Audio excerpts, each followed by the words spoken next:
Okay, today we are going to talk about the foodborne illness outbreak that happened in the 1990s. It was the Jack in the Box outbreak. Some of you may remember it. So back in the 1990s, today we have regulations that require certain strains of bacteria and illnesses are required to be reported to the health department, and the health department tracks, how much of it in the community we have, similar to what we've seen with COVID and how they track the numbers for COVID, right? So back in the 1990s, we did have required reportable illnesses, but E. coli, which most of you probably have heard of now, was not one of those things, and we were not familiar with the dangers of E. coli poisoning or even really what it was, right? So what happened? It's a very sad story, and I think it's a compelling story. It's an important story to know about in terms of the way that I use it in my classes is to help students understand how important all the little things that we talk about in the class are, right? Because what ultimately happened with Jack in the Box was that the one piece that made them liable for so much damage was a small piece in a lot of senses, right? And I'll give you the numbers of how much they were liable for when we get to the end of this story. But so here's what happened. So back in 1992, on Christmas Eve, a little girl named Lauren Rudolph, she was about 6 years old at the time, healthy child, just a normal child, right? Her mother, Roni, kept her home from school because she was sick, and she kind of had like your typical case of the runs, nothing to be concerned about, until both Roni and Dick, Lauren's parents, I oftentimes mix up the names, so I apologize for that, but Roni and Dick noticed that Lauren had blood in her diarrhea. And so at that point, they called her pediatrician, and he said to take her to the emergency room. And so they did. They even had to make like a makeshift diaper for her just to get her to the emergency room because the vomiting and diarrhea had become that intense, right? So they take Lauren to the emergency room. They meet the doctor there. The doctor says she's in good hands. We'll take good care of her. And they did, right? They did the best they can, I'm sure, or the best they could at the time. And so they're at the hospital. It's Christmas Eve. They also have an older son named Michael. He goes to a family friend's house while Lauren's in the hospital. And they put Lauren on heavy painkillers and they sedate her, and they're all confident that she'll be able to sleep through the night. And in the morning, she's going to have a barium test, which would be the test that they do to see if she's having issues with her appendix. And so, because they need to go attend to Michael and they're confident that Lauren's going to be asleep all night, they make the decision to go home and kind of gather up things for Christmas to bring back to Lauren in the hospital. And so that's what they do. And as Roni's gathering up Lauren's Christmas dress that was a present and some other things like that, she was in Lauren's room and she found a handwritten note that said, "Dear Santa, please make me feel better for Christmas. Love, Lauren." Roni, of course, was very emotional about this, and she just continued on gathering up the stuff to bring back to the Lauren, still kind of thinking that this was a temporary interruption, if you will. Lauren was sick. She was in a good hospital. She had good doctors. She was going to get better, right? Temporary interruption. And so the next morning they go back, all three of them, Lauren, Dick, and Michael, go back to the hospital. And I think I mixed up the name, but Lauren at the time is awake and able, she's cohesive or coherent. This is the first time I've filmed a video like this. I shouldn't even say that, but anyways, so the results of the barium test come back and they're negative, meaning Lauren does not have appendicitis, meaning they don't know what's going on with her. Her body is completely shutting down and they have no idea why, right? So it's just a terribly awful situation.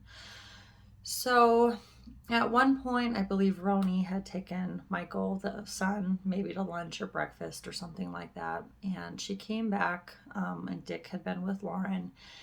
And Dick, it was obvious that he'd been crying. And he had been in the Vietnam War. He'd seen unimaginable horrors. And since then, he typically just didn't cry. So Roni knew something was very awful. So she stepped away from Michael and she asked Dick, she said, "What happened?" And Dick said, "Lauren told me that she knows she's going to die, that she just knows." And, they both had a moment, and Dick was going to go take Michael so that Roni could go be with Lauren and talk to her and maybe talk to her about what she said. And so Roni goes in with Lauren and is just kind of there with her and is caressing her feet. And Roni was the type of person that was just very driven. There wasn't a thing in the world that she couldn't take care of or fix, right? She waited until she was in her maybe mid-30s, which is fairly common these days, but in her mid-30s to have children. And the way she looked at it, especially back then, was just that she waited so long to have children. She didn't want to put them in daycare or anything like that. She wanted to have her kids with her and be responsible for them.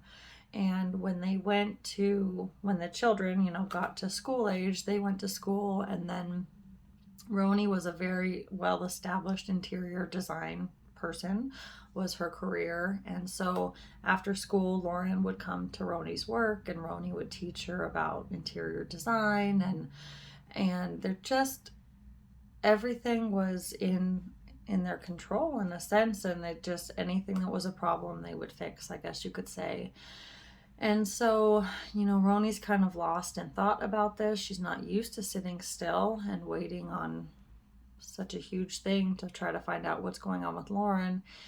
And she realizes that she got lost in thought, and she looks up at Lauren and her lips are blue. And she just starts screaming. She starts screaming, "Oh my God, somebody help me. Somebody help me right now," right? And the nurses come in and the doctor comes in. And Roni wants to be there, and the nurses are pulling her out by the arms, saying, "It's better this way. You need to come out." And Roni's just screaming, "It's my daughter. That's my baby. Let me be with her," right?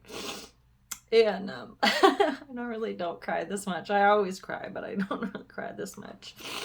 I've told this story so many times. It's just such a horrible thing. And so Roni goes out to the waiting room. She's with Dick, and they're waiting again, right? And the doctor comes out, and he takes Roni by the hand, and he says that we got her stabilized. She's in a medically induced coma, and she had a heart attack. And Roni says, "How can an 8-year-old girl or a 6-year-old girl have a heart attack?" And the doctor says, he starts talking about the loss of oxygen to her brain. And Dick says, "Is she going to survive? What does this all mean?" And the doctor goes on to say that, if they are able to, bring Lauren back, essentially, that she's not going to be the Lauren that they knew. She suffered probably a significant amount of brain damage from loss of oxygen to her brain, and she wouldn't be the Lauren that played sports and was active and all those things, right? And so it may have been the situation or the condition of Lauren that they could see, but both Dick and Roni knew. They knew that she was gone, and that they wouldn't ever get her back, and that they couldn't put the family through anything else more than what they were already going through. And so, they made the decision to take Lauren off of life support. And the nurse asked Roni, is there anything that you'd like to do before we take Lauren off life support? And Roni said, well, I promised Lauren that I would paint her toenails before Christmas. And the nurse said, what color would she like? And Roni said, bright pink. She was a girly's girl. And so the nurse was gone for a few minutes, and they put Lauren in the beautiful Christmas dress that she never got to wear, in some sense. And Roni painted Lauren's toenails. And she'd never done something so deliberately in her life, so intentional, and each toenail was just so intentional.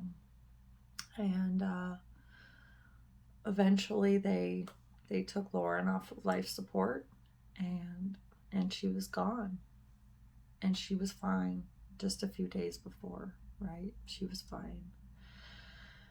So unfortunately, Lauren was not the only child to die from this outbreak. There were a total of 4 children who lost their lives from the outbreak. That I'll tell you what happened.